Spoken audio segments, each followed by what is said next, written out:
Hello mga gaso, ngayon ay maniniwala na talaga tayo na yung improvised oven natin na gawa sa lata ng biscuits ay kaya-kayang lutuin yung ating bibingka chiffon, mga chiffon base ito. At kita nyo naman yung ganda, yung umbok ng pagkaluto nito. At i-share ko ngayon sa inyo yung recipe nito. Baka gusto nyo din gumawa ng improvised oven, kaya tara na. So dito gawa tayo ng cake butter mixture. So dito gagamit tayo ng 6 na piraso ng egg yolk, 1/4 cup white sugar at half teaspoon ng asin. Pag natapos ng haluin ng mabuti, maglagay na ng 1/4 cup na mantika at 1/3 cup evaporated milk. At ang gamit ko dito na mantika ay yung regular lang na yung mumurahin lang. At dito tayo sa bukid, hindi tayo nakadala ng vanilla extract ha, pero kayo na yung maglagay ng vanilla extract, ito wala itong vanilla. At pag tunaw na yung ating asukal at asin, ay magsala na tayo dito ng cake flour, 1 and 1/4 cup is ito. At kailangan natin ditong maglagay ng 2 and 1/2 teaspoon ng baking powder. At haluin lang ito ng bunggang-bungga.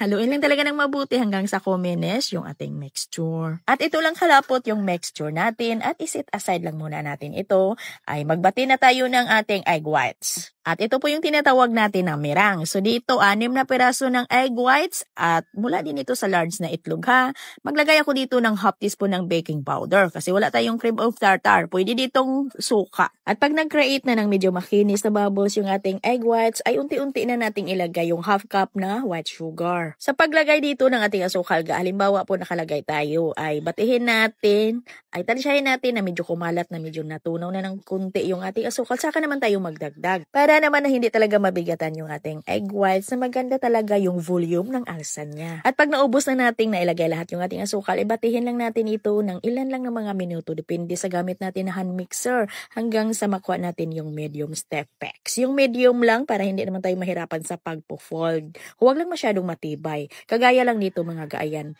At sa pag-prepare talaga dito sa ating egg whites ha, kailangan yung bowl natin at yung attachment ng mixer ay dry ho yan, hindi basa. At kailangan yung ating egg whites ay hindi yan mahaluan ng kahit maliit or kunti man dyan na egg yolk para maganda talaga yung alsa ng egg whites natin. At sa pag-mix naman natin dito sa ating cake butter mixture, ay hatiin lang muna natin yung ating mirang. Bali, kukuha lang muna tayo ng kalahati lang sa ating mirang. Halo natin dito sa ating cake butter mixture at haluin lang ito ng padandahan. At sa puntong ito, kailangan ay nakaready na yung ating oven, nakapag-preheat na tayo. At para halong-halo talaga na mas crepe yung bandang gilid at sa ilalim, ay gamitan natin ng spatula.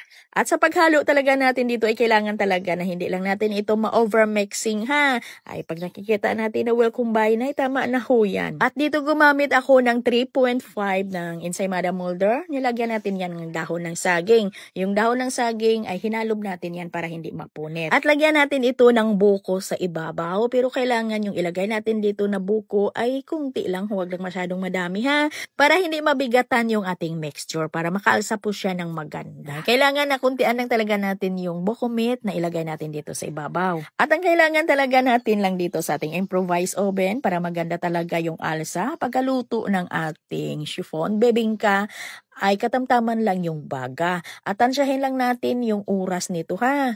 At tansyahin lang talaga ninyo yung inyong mga apoy or baga dito. At itong akin ay naluto ko lang ito sa loob ng 27 minutes. At bantayan lang talaga natin para hindi din masunog. At sunod-sunod ko na yung sinalang yung mga natira pa nating mixture. At sa mga hindi pa nakakita sa paggawa ng ating improvised oven, ay ilagay ko lang yung link sa comment section. Pero madali lang naman ito mga ga. Ganito talaga kaganda yung outcome niya. Yung umbok niya, basta sakto talaga sa init yung ating oven. Sakto lang talaga yung ating baga. Sa pagsalang kasi dito ay kakadipindi talaga yan sa ating oven, sa init ng ating oven. Kailangan tansyahin nyo lang talaga, lalo na pag improvised oven yung gagamitin ninyo.